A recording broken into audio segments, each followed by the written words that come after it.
Ассалаумағалейкум туғандар, қалайсыздар? Назарыңызда қайдан эле базар жоқ каналы. Бүгін 29 ноябрь 2023 жыл мен сіздерге Бишкек шаарынын түштүк тарабы Арча бешиктен туғандар бир сатылуучу үй көргөзмөкчүмүн. Биринчи жолу барып жолчумдойм. Мен турган жер Южный магистраль жана Садыбакасов көчөсүнүн кесилишинде турам туғандар. Ушул жерден сиздер Садыбакасов көчөсү менен түндүктү карай жүрсөңүздөр, катардагы 3-үчү үй бүгүнкү чыгыштагы сатылуучу үй болуп калат туғандар.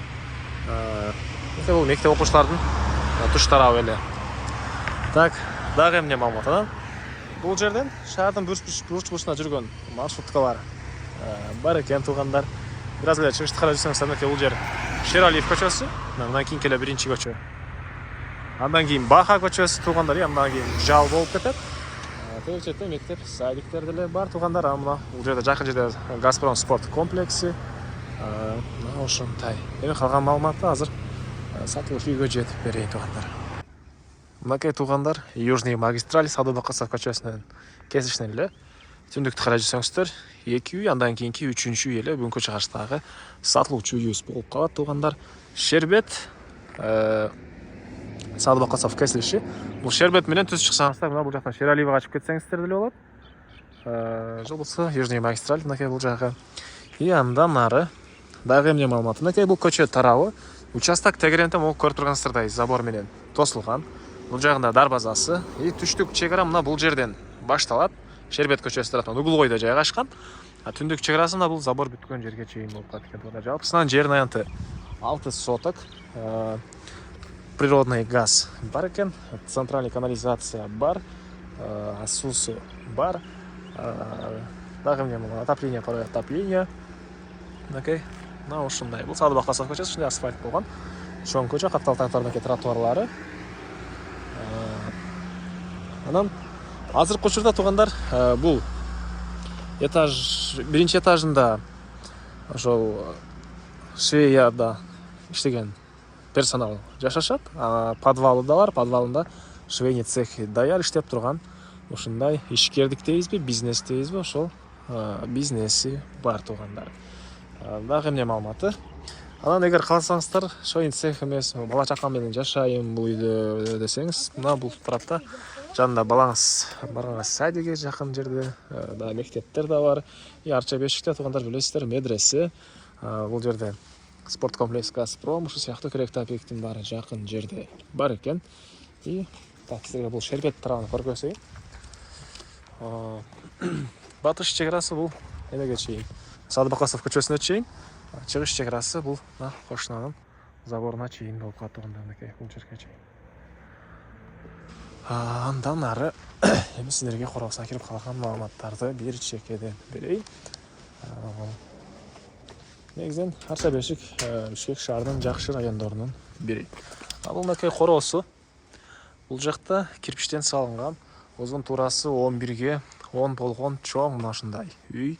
Стенасы толук түрдө кирпич, сейсмопояс колонналары коюлган. Мынакей түштүк тарабынан терезелер, бул тарабынан терезелер. Жана мына бул жерден, прихожканын бул тарабынан 0 этажга, подвалга и үйдө биринчи этажга чыгып кетсеңиздер болот тугандар. Алды тарабында мына дагы бош жери, алма бактары бар экен. Үйдүн тышкы тарабындагы жатакана бул жакта мындай контейнер орнотулган. И төрүндө бир навес, ал жакта кошуна менен болгон аралыкта деле кенен аралыгы бар экен. Мынакей тугандар, үйдүн алды тарабынан, ички тарабынан суулар чыгарылган.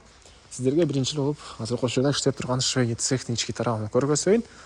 Мынакей швейный цехке бул тарабы менен киресиздер тугандар, бул тарабынан чыксаңыздар. Азыркы учурда ошол иштеген персонал ошол жакта жатып иштешет. Негизинен болсо кааласаңыздар ошол үй тарабына өзүңүздөр жашап саңыздар деле болот. Мынакей бул швейный цехтин ички тарабы.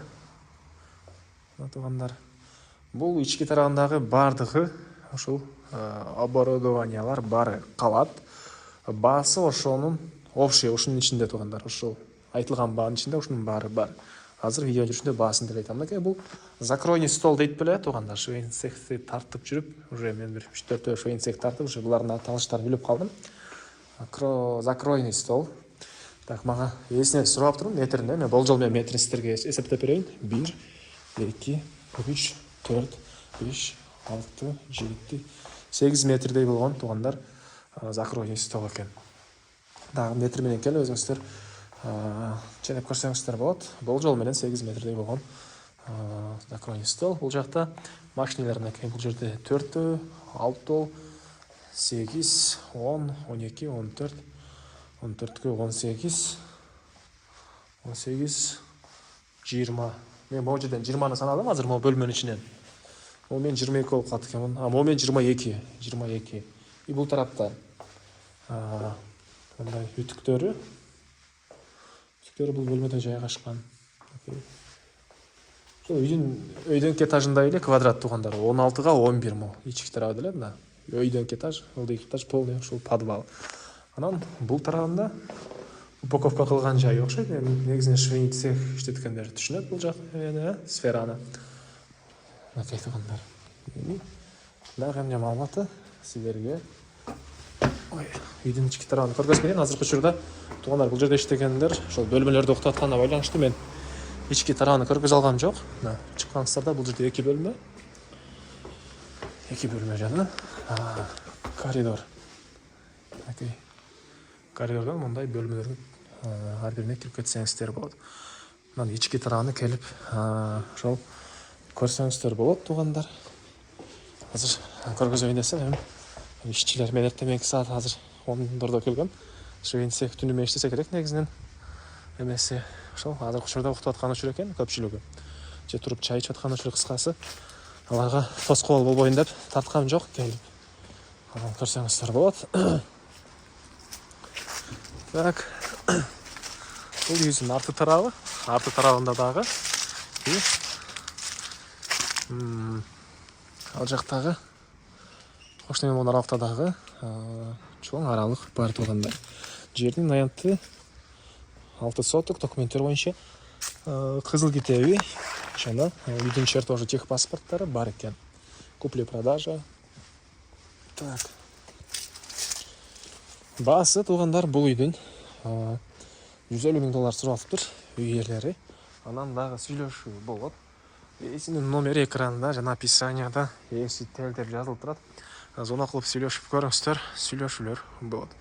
Анан достор менен, группалар менен бул үйдү видеосун бөлүшсөңүздөр, сиздер ушундай үй издеген досторго, туугандарга жана бул үй ээсине чоң жардам берген болосуздар туугандар.